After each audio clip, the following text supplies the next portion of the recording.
Filter बसवणार ते आपल्या जाहीरनाम्यामध्ये आता आपल्या समोर आले.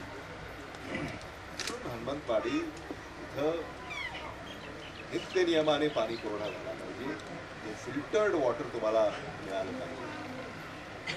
कारण हा लातूर शहर विधानसभा मतदारसंघ ज्याचा प्रतिनिधी तुम्ही मला निवडलेला आहे आणि पुन्हा एक तुम्ही निवडणार आहात याबद्दल माझ्या मनामध्ये तरी शंका नाही.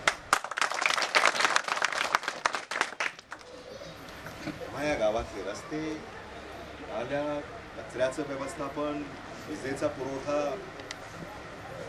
औषधं, उपचार, आरोग्य, कायदा आणि सुव्यवस्था, शिक्षण, हे सारं आणि बेकारी, तरुण जे आमचे आहेत त्या तरुणांची बेकारी दूर करण्यासाठी विलासराव देशमुख फाउंडेशन अंतर्गत देशमुख एम्प्लॉयमेंट एक्सचेंज मी स्वतः सुरू करतो.